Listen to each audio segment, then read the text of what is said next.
मामूली बातों से परेशान ना हो। Don't sweat the small stuff. ज़िंदगी को आसान, मस्बत और खुशगवार बनाने के 100 असूल। मुसन्निफ रिचर्ड कार्लसन। अपने से सवाल करें, एक साल बाद ये मामला अहम होगा या नहीं। Ask yourself the question, will this matter a year from now. मैं तकरीबन रोज़ाना ही अपने आप से एक गेम खेलता हूँ जिसका नाम मैंने वक्त को मोड़ना रखा हुआ है। मैंने ये गेम अपने एक गलत और मुसलसल यकीन के हवाले से बनाई है, और वो ये है कि जो मैंने आज तक किया है क्या वो वाकई सही था। इस गेम को खेलने के लिए आपको ये तसव्वुर करना पड़ता है कि मौजूदा हालात में जो आप कर रहे हैं या जिन कामों से आपका वास्ता पड़ रहा है वो अभी नहीं बल्कि आज से एक साल बाद हो रहे हैं। फिर अपने आप से ये सवाल करें, क्या ये सूरत हाल वाकई ही इतनी ही अहम है जितना कि मैं इसे बना रहा हूँ। बहुत कम कोई सूरत हाल अहम होती है, लेकिन ज़्यादातर ये इतनी अहम नहीं होती जितना कि हम समझते हैं। वह अपने बच्चे या शरीके हयात से किसी बात पर बहस हो, अपने बॉस से कोई मामला हो, आपका बटवा कहीं गिर जाए, आपके टखने की हड्डी निकल जाए या कोई मौका हाथ से निकल जाए, तो एक साल बाद शायद यही बातें आपके लिए इतनी अहमियत नहीं रखेंगी। अगरचे ये गेम आपके तमाम मसाइल को हल नहीं करेगी, ताहम ये इस वक्त दरकार और ज़रूरी नुक्ता नज़र या तनाजुर आपको ज़रूर फ्राहम कर देगी। मैंने बाज़-औक़ात खुद को ऐसी बातों पर हंसते देखा है जिन्हें मैं बहुत संजीदगी से लेता रहा हूँ। अब मैं अपनी एनर्जी को ज़ाया करने, गुस्सा महसूस करने या किसी बात को अपने ऊपर हावी करने के बजाय मैं अपने इस वक्त को अपनी बीवी बच्चों के साथ या किसी और तख्लीकी सरगर्मी में इस्तेमाल करता हूँ। इस हकीकत को कबूल कर लें कि ज़िंदगी खूबसूरत नहीं है। Surrender to the fact that life isn't fair. अपने एक दोस्त से ज़िंदगी की नाइंसाफ़ियों पर गुफ्तगू करते हुए मेरे दोस्त ने मुझसे सवाल किया, ये किसने कहा है कि ज़िंदगी खूबसूरत है या इसके मानी खूबसूरत हैं। इसका सवाल बहुत अच्छा था। इस सवाल से मुझे एक बात याद आ गई जो मुझे बचपन में सिखाई गई थी।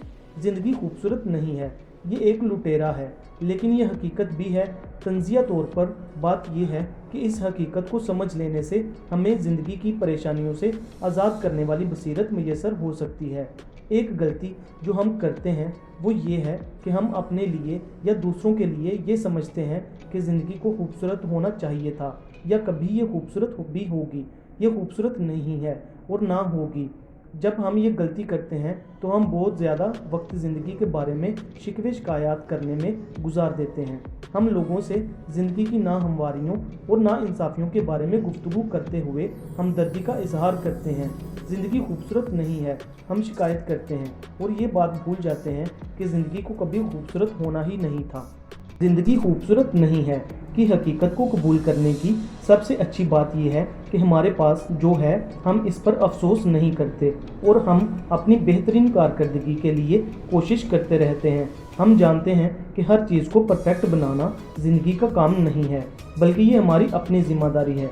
इस हकीकत को कबूल कर लेने के बाद मुझे अपने 2 बच्चों की परवरिश करने में मुझे किसकी मदद करनी और किसकी मदद नहीं करनी है, और ऐसे हालात में जब मुझे ये महसूस होता था कि मेरे साथ ज़्यादती हो रही है मुझे बहुत फ़ायदा हुआ।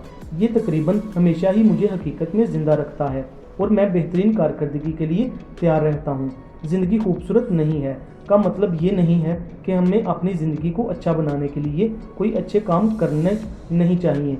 इसके बरक्स ये हमें उकसाती है कि हम इसे खूबसूरत बनाएं। जब हम इस हकीकत का इदराक नहीं करते या नहीं करना चाहते कि ज़िंदगी खूबसूरत नहीं है, तो हम अपने या दूसरों की ज़िंदगी पर रहम खाते हैं। तरस, बिलाशुबा तरस ऐसा जज्बा है जो हम में से किसी के लिए भी अच्छा नहीं है और ये हमको हमारे हकीकी मुकाम से भी गिरा देता है। ताहम जब ज़िंदगी खूबसूरत नहीं है को कबूल कर लेते हैं तो हम अपने लिए और दूसरों के लिए अपनायत का जज्बा पैदा करते हैं, और अपनायत एक ऐसा जज्बा है कि ये जिसके भी साथ हो मोहब्बत का एहसास पैदा करता है। अगली बार जब आप ज़िंदगी की नाहमवारियों के बारे में सोच रहे हों तो इस बुनियादी हकीकत को याद रखिएगा, और आप शायद ये सोचकर भी हैरान होंगे कि आपको खुद तरसी की कैफियत से निकालकर अमल पर आमादा करेगी। खुद को बोर होने दें। Allow yourself to be bored. ہم میں سے زیادہ تر لوگوں کی زندگیاں مختلف قسم کے کاموں یا ذمہ داریوں سے اس قدر بھری ہوئی ہیں کہ ہمارے لیے تقریباً یہ ناممکن ہے کہ ہم چند لمحوں کے لیے فارغ بیٹھ سکیں۔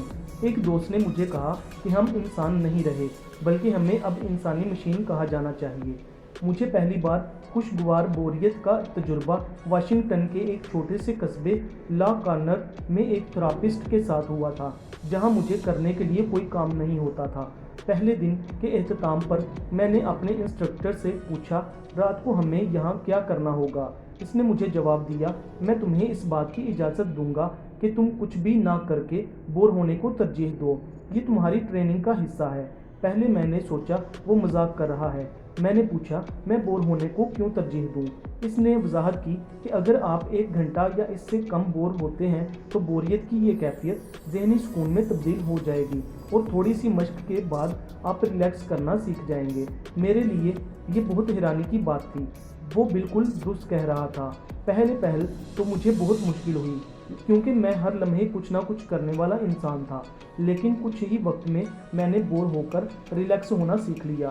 میں سستی میں گزارے کئی گھنٹوں کی بات نہیں کر رہا، بلکہ کرنے سے ہونے کے درمیان کے فرق کو محسوس کرنے کی بات کر رہا ہوں۔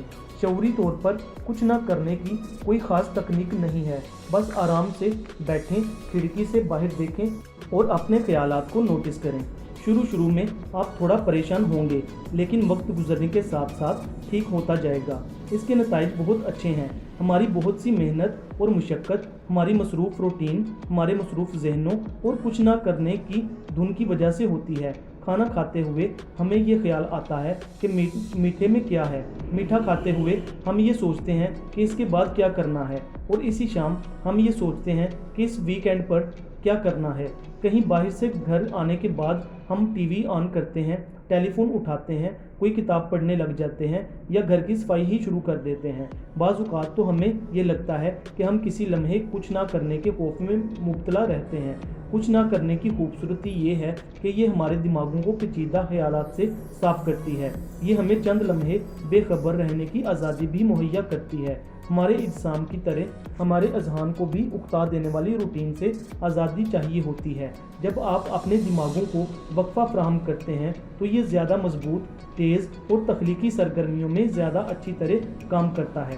جب آپ خود کو بور ہونے کی آزادی دیتے ہیں تو یہ آپ سے ہر لمحہ کچھ نہ کچھ کرنے کے پریشر کو ختم کر دیتا ہے۔ اب میرے بچوں میں سے کوئی بھی مجھے کہتا ہے کہ میں بور ہوں تو میں کہتا ہوں، گریٹ، کچھ وقت کے لیے بور ہو، یہ اچھی بات ہے۔ جب میں یہ کہتا ہوں تو وہ مجھ سے اپنے مسائل فوری طور پر حل کروانے کے خیال کو چھوڑ دیتے ہیں۔ آپ نے غالباً یہ سوچا ہوگا کہ کوئی بھی آپ کو بور ہونے کا مشورہ نہیں دے گا، لیکن آخر کسی کو تو پہلا قدم اٹھانا پڑتا ہے۔ اپنی برداشت کی حد کو تناؤ تک کم کریں۔ Lower your tolerance to stress۔ ایسا محسوس ہوتا ہے کہ ہم اپنے معاشرے میں ان لوگوں کو دیکھنا پسند کرتے ہیں جن پر بہت زیادہ دباؤ ہو، جو بہت تناؤ کو برداشت کر سکتے ہوں، یا جن پر بہت زیادہ پریشر ہو۔ جب ہم کسی کو یہ کہتے ہوئے سنتے ہیں کہ مجھ پر بہت زیادہ دباؤ ہے یا میں بہت زیادہ کام کرتا رہا ہوں، تو ہم سے امید کی جاتی ہے کہ ہم اس کے رویے کی تعریف کریں یا اس کی نقل کریں۔ اپنے کام کے دوران تناؤ کے بارے میں اپنے کلائنٹ سے مشورہ کرتے ہوئے میں اکثر ایسی باتیں سنتا ہوں کہ میری تناؤ کو برداشت کرنے کی حد بہت زیادہ ہے، اور یہ بھی حیرانی کی بات نہیں ہوگی کہ ایسے لوگ جب میرے دفتر میں آتے ہیں تو ان کا خیال یہ ہوتا ہے کہ انہیں ایسی تکنیک بتائی جائے جو ان کو اور زیادہ تناؤ کو برداشت کرنے کے قابل بنائے۔ خوش قسمتی سے ہمارے جذباتی ماحول میں ایک ایسا واجب العمل قانون بھی ہے جو کچھ یوں ہے، ہمارے تناؤ کا موجودہ لیول ہماری برداشت کی حد کے برابر ہوگا۔ آپ دیکھیں گے جن لوگوں پر بہت زیادہ دباؤ ہوتا ہے وہ بہت زیادہ ذہنی پریشر کا شکار بھی ہوتے ہیں۔ بس اگر آپ لوگوں کو یہ سکھاتے ہیں کہ وہ اپنے تناؤ کی حد کو بڑھائیں تو اس کا یہی نتیجہ نکلے گا، اور وہ زیادہ ذمہ داری اور کنفیوژن کا شکار رہیں گے جب تک کہ ان کے تناؤ کی حد ان کی برداشت کی حد کے برابر نہ آ جائے۔ عام طور پر ایک شخص کو جگانے کے لیے ایک خاص قسم کی صورتحال کی ضرورت ہوتی ہے، مثلاً ان کا شریک حیات انہیں چھوڑ جائے، صحت کے مسائل پیدا ہو جائیں، یا کوئی ایسی لگ جائے جو انہیں جھٹکا دے کر زندگی میں واپس لائے۔